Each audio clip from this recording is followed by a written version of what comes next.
my question is that I noticed in my life that I live in a world of opposites.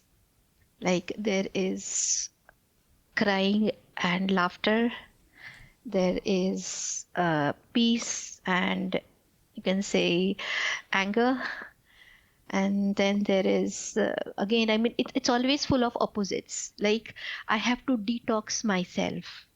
Like if I eat so much, then I have to detox myself, say on the body level. If I think so much, then I have to be silent now. So I feel I always am pulled between the antipodes, what we call opposites. So there, in that case, that center is lost. I am is lost. And I would thank Nishant also for bringing in the question of the shifting center.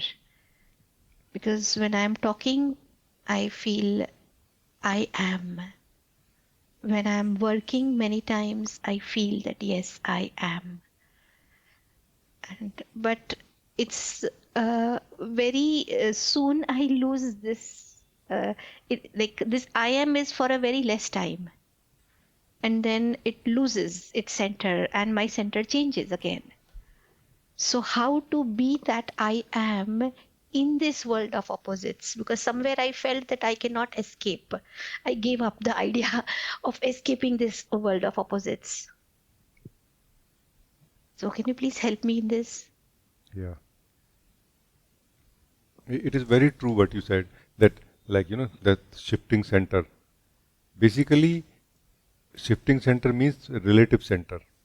Like we have a relative center. Like we are trying to remain as centered as we can, but while we are already involved or kind of consumed in the state or in the in the situation where we are. No. Now we are just trying to make best out of it, but we are not in our original center. We can say like this. It is a little bit like this, that we started with a feeling to go to a shopping mall to buy something, some things like two, three things, let's say. And that time we had a center of how much money I have, how much money I want to spend basically, and mainly what are the things I want to buy, if they are available at this discount, let's say, or sale or something, no, is going on. And that center remains quite nicely until we reach to the shopping mall. But as soon as we go to the shopping mall is arranged, all the shopping malls generally are arranged in such a way that kind of we forget what we started from home. We get very attracted towards things which maybe we thought we wanted one day, so those desires were there dormant inside us and they just wake up inside us. And then it is available or at EMI also, like no cost EMI, like no, interest and everything, and we feel, oh, it's so possible. So rather than getting what we wanted to buy, we get something else home. No. So this is a example of a relative center. Still we have the same money, still we are the same being who we started, still we have the same house where we are going to go back, and that same thing works like a center. But we have lost something here in between. That something is sort of a stability we have lost, consistency we have lost, which we had. Like we are not consistent from the decision which we made in the house. Now it is different. No? All of this is very normal and acceptable in the personal life, that yeah, this is how life is. No? But this is not really being centered. It is more being lost in the world. No? There is only one way to be centered, that is to what we call self-awareness. Self-awareness is not only the recognition that I am, it is also regarding it, and up to the degree living it, that a internal self-awareness takes place inside us. Like some of you reported that I somehow have become clear that I actually am all the time there. So this is part of that self-awareness, that I am all the time there. And this I am, which is all the time there, is going to very soon become that center which will not be lost in the life situations. it will become a real center, like it will remain the real center that we have, which is connected to all the important things of our life, how much money I have, what I care, what I don't care, what I want to do, what I don't want to do, all of that, it will retain very nicely in the subtle mind. So this is the really only true answer to it, that you said that I know that I cannot escape from this world of opposite experiences. Actually, there is no word without opposite experiences. So you are not doing something wrong. And also there is no need to run away from it, by the way. It's amazingly beautiful to experience the opposites, no? But from the center. No? Like we can look at it from another angle also, is that generally in our car, let's say, we have a fixed gear system, like forward, let's say, if it is automatic, or like this, forward, neutral, then backward, like this. Just imagine that every life situation is providing you their own gear system. And if you are not aware of your own gear system, very quickly you will adopt to it. So from your home, you will go on the forward gear. And then from there, you will keep going forward. But this time you will not be actually on your own gear system. You have adopted somebody else's gear system now. From there you will go forward, and then you will feel, okay, I have to go backward now to come, meaning neutral now, because I have to go to backward now. And then you will go backward, but you will not reach home from where you started. And this is where you will feel lost, like, oh, I'm kind of lost a little bit. What is happening? Why I'm not feeling that purity of my being, that innocence, that emptiness of experiences. This is the region. That's why it is important to practice on our home ground, in our own home, with the small things, to go forward, then neutral gear. Go backward, then neutral gear. Forward means, let's say in our case, activity, involvement with doing things. Neutral means just staying as who I am. Backward means going deep in the truth of who we are, I am. What is my truth? Living the truth of I am. We can say like this? No. And this is going to cover all of this what Madhvi you are asking. If it is not clear, please ask. Meaning, please tell me what is not clear. Yes, it is actually clear. That is coming back to my own self. That is the I am center. Actually, I'll tell you how this question came to me. So I was listening to this bhajan, Jag Darshan Ka Mela, Ud Jayega Hans Akela. So when I heard this line, Jag Darshan Ka Mela, immediately I felt that I am center. And I became the witness. I could feel the words Jag Darshan Ka Mela that time. Like it was so subtle, but I could feel it that yes, it is so true. And maybe I felt that I heard this bhajan for the first time. I just felt that. So this question came that because this world is a darshan, I could feel myself. That means, are opposites mandatory to feel myself? And is there like somewhere where I can feel myself without the opposite also? So this is And how it came to me. I understand. The answer to it is yes, opposite is essential, necessary. But the definition of opposite is different. So there is a extent of opposite where opposite experiences are happening. When we are too much into the play of life, the divine play of life, that time the opposite experiences save us from being lost forever. No. So opposite experiences are a help, not a disturbance. No. Because if opposite experiences are not there, then I will come to that then part.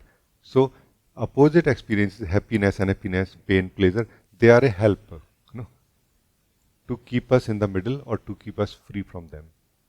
In the same way, so that we can know and live who we are.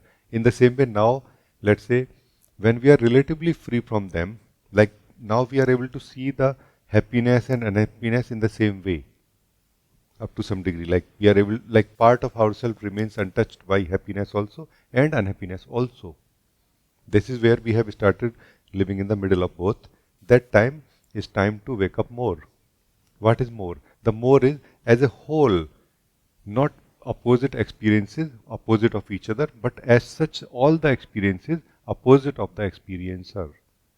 So now the experiences will work like a mirror for the experiencer to look at its own self, to turn towards itself, to feel and live itself. Here also the opposite is required.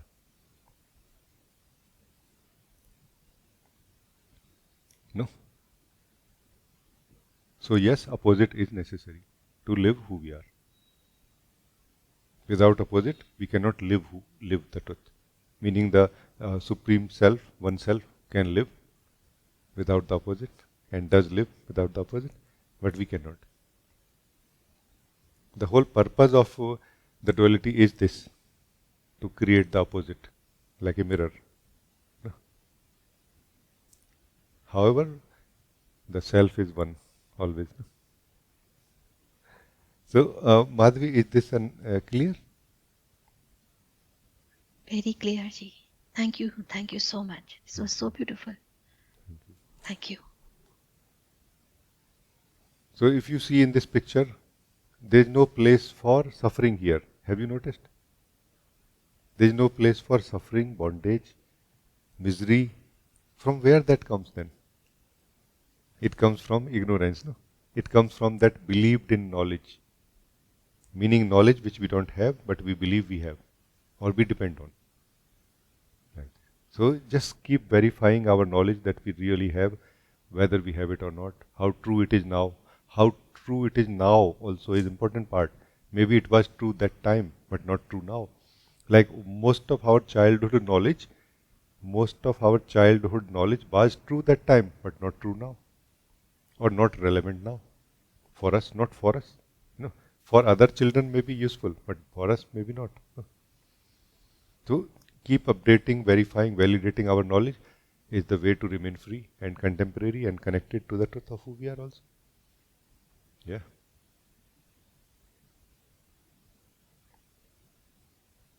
There's only one problem in this method, that you cannot retain a person in you. And you will be really almost not at all personal about life in this method. But I think this is what we all want, or not? We have come here to be free from being personal about life and ourselves, no? But this is the method. No? Think about it. Thank you.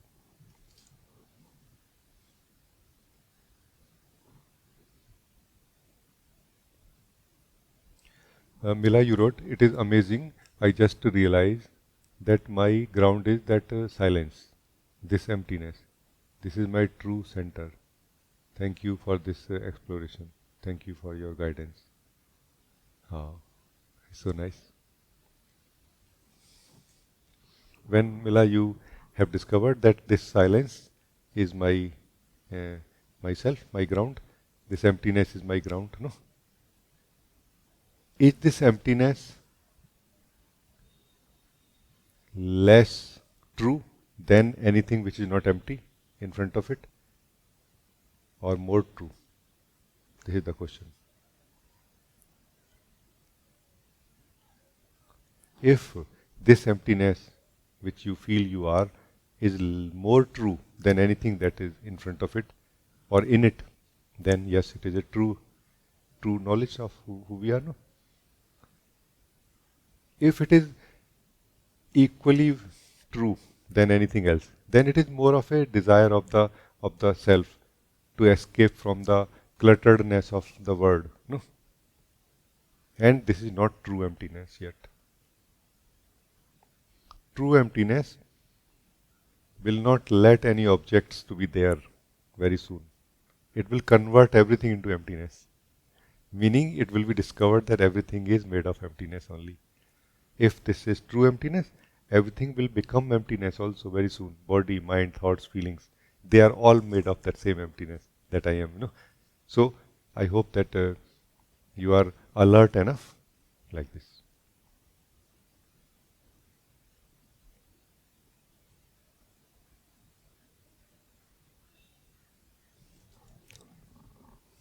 Ah, you are writing again.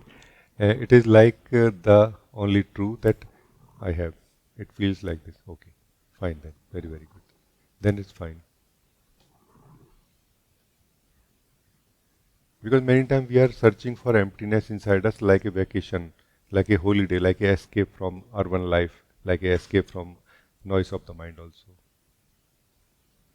Then we will not be able to really make a house here. We will just come here and we'll go from here. No? That's how, this is the mystery solved here, that's how we lose emptiness or the self. We don't lose it, we just go away from it. Our interests are governing us and moving us from here to there. No? Once we become clear about our interest, what we are interested in, we will become master of our movement. No? Of our movement of what? Movement of attention. No? Yeah. So I think very good. Thank you.